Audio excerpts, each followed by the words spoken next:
नमस्कार साथियों, मेरा नाम आशीष सैनी। मैं स्वागत करता हूं आपके अपने चैनल द नया मिशन एकेडमी में। अभी 1935 का हम लोग अधिनियम पढ़ रहे थे और उसमें हमने बहुत सी बातें जानी थी। जैसे अखिल भारतीय संघ की स्थापना हुई थी और संघीय न्यायालय की स्थापना कराई थी हम लोगों ने। केंद्र में द्वैध शासन को हस्तांतरित कर दिया था हमने, प्रांतों से लेकर केंद्र में स्थापित कर दिया था हम लोगों ने। और फिर इसके बाद में विधान परिषद का गठन हुआ था, विधानसभाओं का गठन हुआ था। इस तरीके से बहुत से कार्य 1935 अधिनियम में किए गए, जिसको जिन्ना और नेहरू ने बहुत ही उनकी जो परिभाषा थी उन्होंने बहुत ही गलत बताया था इस अधिनियम को। हालांकि इस अधिनियम की सारी विशेषताएं आज भी हमारे संविधान में देखी जाती हैं। मुख्य आप कह सकते हैं कि अत्यधिक विशेषताएँ, सारी तो नहीं कह सकते, पर अत्यधिक विशेषताएं जो हैं इससे ली गई हैं। और आज भी बहुत सी बातें जो हैं हमारे संविधान में 1935 के अधिनियम की उल्लिखित है। और सबसे पहली बात आप लोगों से कहना चाहेंगे कि ये समय जो है बहुत ही ख़राब है और बुरा वक्त है, ये चला जाएगा। और आप लोग अपने स्वास्थ्य का ख्याल रखें, भीड़ में ना जाएँ और मास्क का उपयोग करें। और समय है बहुत ही ख़राब है और कट जाएगा। और बस सुरक्षा करिए, सतर्क रहिए, सुरक्षित रहिए, क्योंकि कोरोना जो है वो बहुत ही तरीके से अपने वेरिएंट बदल रहा है। और इस बारे में आप लोग सब अवगत होंगे कि क्या क्या हो रहा है इस कोरोना में। जो हमारे वहाँ कोरोना है वो 2 देश का कोरोना मिलकर वो वेरिएंट चल रहा है। जो नया वेरिएंट है वो उसका जो वेरिएंट है वो 2 देशों का मिलकर नया वेरिएंट बना है जो कि भारत में चल रहा है। और WHO जो है उसने गंभीरता जताई है भारत के इस नए वेरिएंट पर, और इसके बारे में अलग से बात करेंगे किसी दिन। चलिए आगे बढ़ते हैं, बात करते हैं 1937 का प्रांतीय चुनाव। अब भाई 1935 का अधिनियम हो चुका है, विधान परिषद विधानमंडल का गठन हो चुका है, सारी बातें हो चुकी है। अब तो चुनाव भी करा दे भाई, चुनाव करा देते हैं। चलो ठीक है, 1937 का प्रांतीय चुनाव क्या होता है इसमें समझिए। फरवरी 1937 में 11 प्रांतों में चुनाव कराए गए। 11 प्रांतों में चुनाव कराए गए। कुल सीट कितनी थी? 11 प्रांतों में। टोटल 11 प्रांतों में सीट थी, ये 11 प्रांत है, टोटल 11 प्रांतों में सीट थी 1585, मतलब 1585 सीटें थी, जिसमें से कांग्रेस जो है उसने 711 सीटें जीती थी। मतलब 11 प्रांतों में जो कुल सीटें थी 1585, उसमें से सिर्फ अकेले कांग्रेस ने 711 सीटें थी। और मुस्लिम लीग भी थी, वो अलग से अपनी सीटें जीत रही थी। और उसके बाद में अन्य भी छोटी छोटी पार्टियां थी, पर सबसे बड़ी पार्टी कौन सी उभर के आई? वो थी कांग्रेस। फिर आगे बात करते हैं क्या हुआ कि कांग्रेस ने 5 प्रांत में पूर्ण बहुमत प्राप्त किया। कांग्रेस ने 5 प्रांतों में पूर्ण बहुमत प्राप्त किया। वो कौन से 5 प्रांत थे? वो प्रांत थे, प्रांत आप समझ सकते हैं। देखिए, प्रांत का मतलब वर्तमान में जो राज्य से हम लोग बात करते हैं, राज्य से यूपी, MP, इसी तरीके से पहले जो बातें होती थी वो प्रांत का मतलब वर्तमान में जो राज्य उसे प्रांत कहा जाता था। ठीक है, तो 5 प्रांत थे जिसमें पूर्ण बहुमत कांग्रेस ने प्राप्त किया था। वो कौन कौन से थे? मद्रास था, बिहार था, बंगाल, मध्य प्रांत और संयुक्त प्रांत। संयुक्त प्रांत क्या है? वर्तमान में जो यूपी है उसे ही पहले हम संयुक्त प्रांत कहा करते थे। ठीक है, आगे बात करते हैं कि बम्बई में कांग्रेस जो है वो एक बड़े दल के रूप में आई, पर उसने पूर्ण बहुमत प्राप्त नहीं कर पाई थी वो, और बड़े दल के रूप में आई थी। तो बम्बई में कुल 175 सीटें थी, जिसमें से कांग्रेस ने 86 मतलब 86 सीट उसने जीती थी। तो पूर्ण बहुमत प्राप्त नहीं किया था, पर फिर भी एक बड़े दल के रूप में वो निकल के आई थी।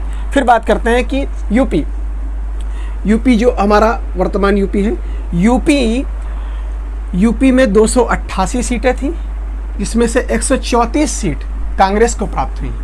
188 सीटों में से 134 सीटें कांग्रेस को प्राप्त हुई, सॉरी 288 में से 134 सीट प्राप्त हुई। सबसे जब 134 सीटें कांग्रेस को मिल गई तो मुख्यमंत्री, सबसे पहले बात करते हैं कि मुख्यमंत्री कौन बने थे। तो हम ये कांग्रेस के सबसे पहले मुख्यमंत्री जब जीते थे, मतलब सबसे पहले मुख्यमंत्री कह सकते हैं, तो वो थे गोविंद वल्लभ पंत। कौन से? गोविंद वल्लभ पंत जो थे वो पहले मुख्यमंत्री थे यूपी के। फिर बात करते हैं कि विधि न्याय मंत्री कौन थे। विधि न्याय मंत्री जो थे वो KN काटजू थे। और वित्त मंत्रालय किसको दिया गया था? वित्त मंत्रालय मतलब पैसे से संबंधित मंत्रालय दिया गया था रफ़ी अहमद किदवई को। किसको दिया गया था? रफ़ी अहमद किदवई को। ठीक है, अब भैया चुनाव हो गए हैं, कांग्रेस ने 5 प्रांतों में बहुमत हासिल कर लिया है और सरकारें भी बना ली हैं अपनी। अब प्रांत में उनका तो शासन हो गया है। पर बात ये करते हैं कि उसके बाद क्या हुआ। उसके बाद कुछ ऐसा होता है कि कांग्रेस के जितने भी राज्य हैं उसने जो वहाँ के मंत्री थे उन्होंने इस्तीफ़ा दे दिया। अब इस्तीफ़ा क्यों दे दिया? इस्तीफ़ा इस वजह से दिया, सबसे पहले बात करते हैं इस्तीफ़ा क्यों दिया। 28 महीना राज किया, 28 महीने राज किया और फिर अक्टूबर 1939, कितना, अक्टूबर 1939 में कांग्रेस मंत्रिमंडल ने 8 प्रांतों में, कांग्रेस का जो मंत्रिमंडल था उसने 8 प्रांतों में 2 कारणों से सामूहिक त्यागपत्र दे दिया।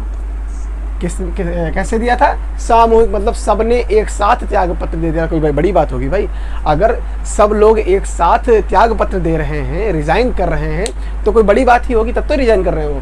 तो बड़ी बात क्या थी? 2 कारण थे इसके। 2 कारण क्या थे? पहला कारण ये था कि बिना कांग्रेस की सहमति के भारत को द्वितीय विश्व युद्ध में शामिल किया गया था।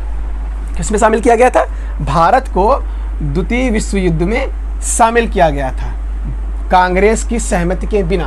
मतलब कांग्रेस जो थी वो प्रांतों में वो अच्छी पकड़ थी उसकी, ठीक है।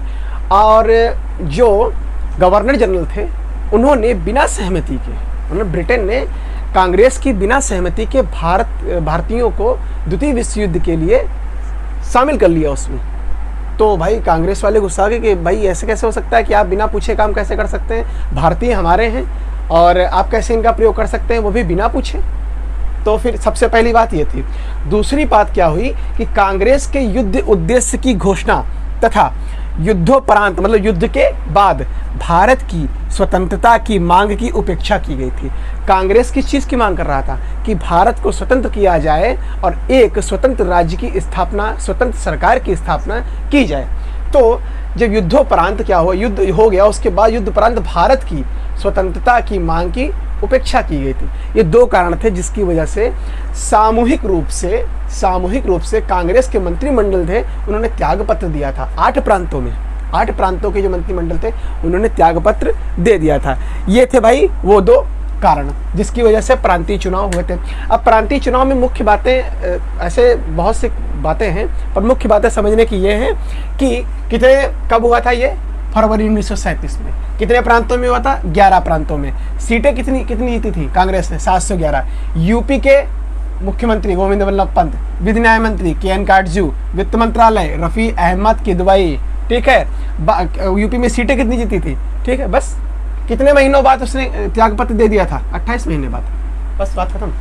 ऐसे बहुत है भाई, और जो मुख्य बातें हैं उसको समझते हुए चलेंगे, ठीक है। फिर आगे बात करते हैं अगस्त प्रस्ताव। अगस्त प्रस्ताव आखिर क्या है? 1937 में चुनाव हुए, 1935 का अधिनियम आया था, सरकार अधिनियम, 1937 में चुनाव कराए गए। 1940 में अगस्त प्रस्ताव आखिर क्या है? ये भाई क्या चीज़ है, समझते हैं। लॉर्ड लिनलिथिगो, ये कौन है भाई? लॉर्ड लिनलिथिगो जो है वो उस समय के वायसराय हुआ करते थे, इस समय भी थे, ये 1937 में भी थी, ये वायसराय थे। तो लॉर्ड लिनलिथिगो थे वो वायसराय थे, वायसराय अर्थात गवर्नर जनरल, वायसराय थे। इनके माध्यम से 8 अगस्त 1940 को प्रस्ताव प्रस्तुत किया गया। कौन सा प्रस्ताव? अगस्त प्रस्ताव प्रस्तुत किया गया, ठीक है।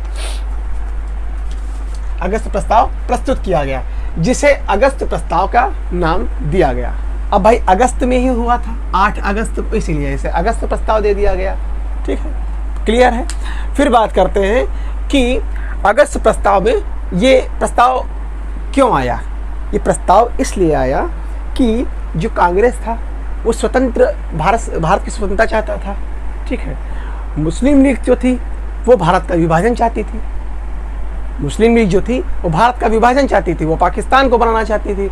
तो कहीं ना कहीं दोनों की एक तरीके से ही तो राय थी, मतलब दोनों जो थे वो ब्रिटेन से छुटकारा चाहते थे कि हमें आपका साथ नहीं चाहिए, आप हमारा विभाजन करा दीजिए, हम भारत स्वतंत्र चाहते हैं, कांग्रेस की मांग थी।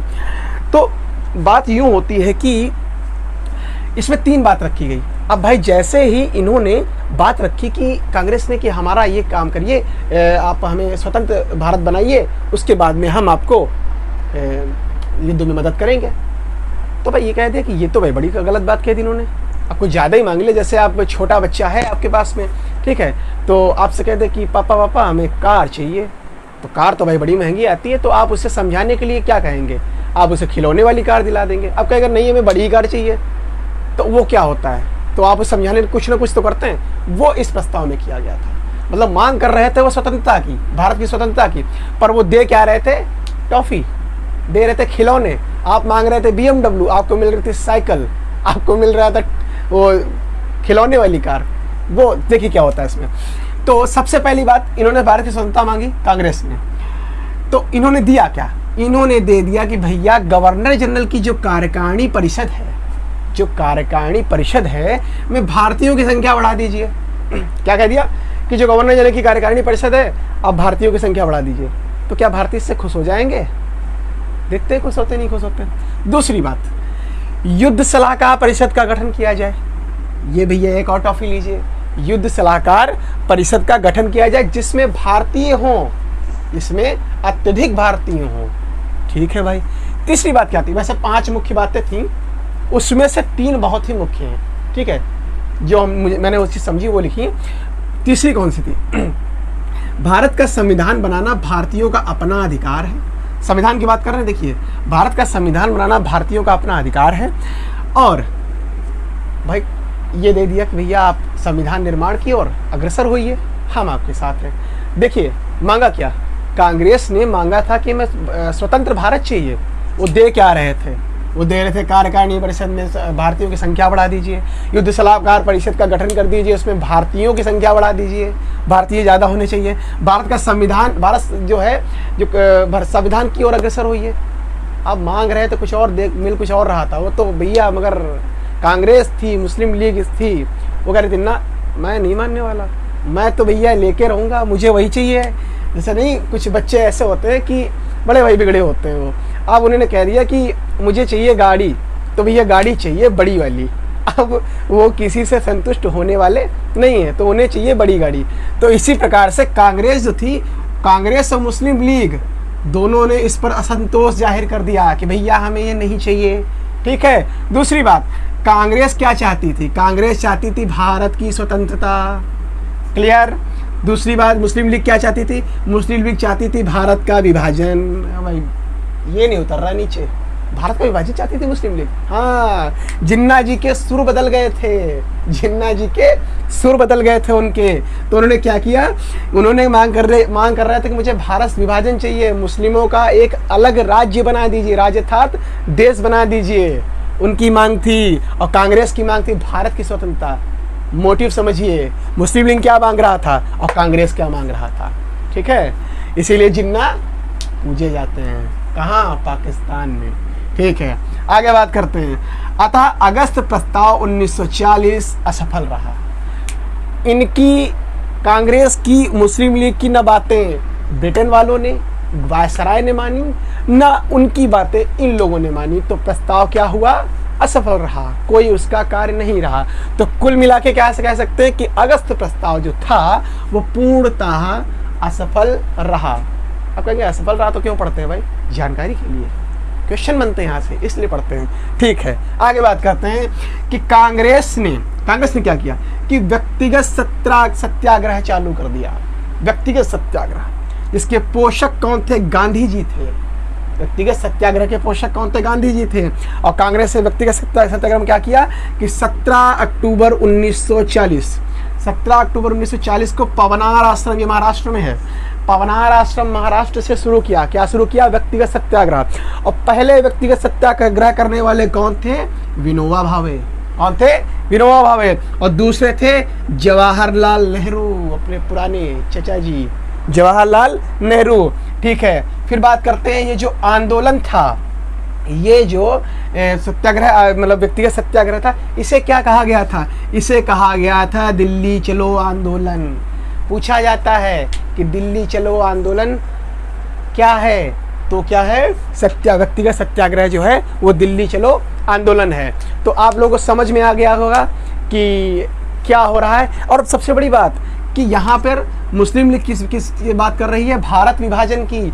और इसी अगस्त प्रस्ताव में, हालांकि मैंने संविधान के पर्पज से ये अगस्त प्रस्ताव है जो है इन शॉर्ट बताया है, पर अगस्त प्रस्ताव वास्तविक रूप से जब हिस्ट्री में पढ़ेंगे, इतिहास में, आधुनिक इतिहास में पढ़ेंगे, तो अगस्त प्रस्ताव बहुत ही लेंथी और बहुत ही विस्तृत है और बहुत ही जानकारियाँ इसमें छुपी हुई हैं, मतलब लिखित हैं।